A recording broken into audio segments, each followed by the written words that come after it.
네, 제주 4.3 당시 전국 10여 개 형무소 가운데 제주도민 수용인들이 가장 많이 행방불명된 곳은 다름 아닌 목포 형무소입니다. 당시 목포 형무소에서는 전염병과 영양실조로 숨진 제주도민 수용인도 상당수였다고 합니다. 하지만 그 지옥 같았던 목포 형무소 실태는 아직 제대로 밝혀지지 않고 있다고 합니다. 어떤 내용인지 김동훈 기자가 보도합니다. 지금은 사라진 목포 형무소는 제주 4.3 당시 많은 도민들이 억울하게 수감됐던 곳입니다.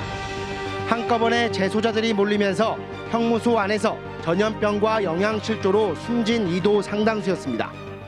당시 권승열 법무부 장관은 600명밖에 수용할 수 없는 목포 형무소에 1,400명이 넘게 수용됐다며 재소자들이 눕지 못해 앉아서 잘 수밖에 없었다고 말하기도 했습니다. 지난 1949년 9월 목포 형무소에는 두 차례 4.3 군법회의와 일반 재판 판결로 모두 600여 명의 제주도민들이 수감돼 있었습니다.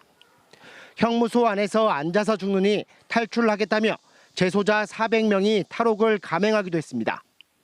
당시 미국 국동군 사령부 보고서에는 탈옥자 대부분이 제주도 반란 사건으로 복역 중인 정치범들이라고 보고됐을 정도로 목포 형무소에는 제주 출신 수용인들이 상당수였습니다. 하지만 이 과정에서 살아 돌아온 사람은 없습니다. 심지어 유족들은 70년의 세월 동안 무장대 자식이라는 연좌제 늪에 빠져 살아야 했습니다.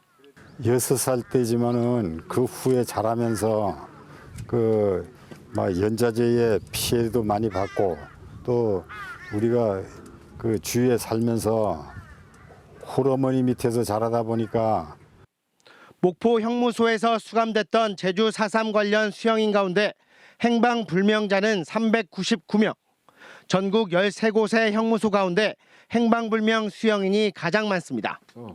수장됐다는 증언도 있고요. 그다음에 소리 소문 없이 끌려가서 총살당했다는 소문도 있습니다.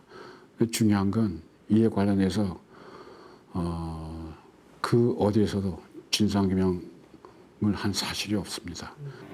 4.3 당시 지옥과도 같았던 여러 형무소 실태나 행방불명자들의 비극은 여전히 진상규명 과정에서 다뤄지지 않고 있습니다. JIBS 김동훈입니다.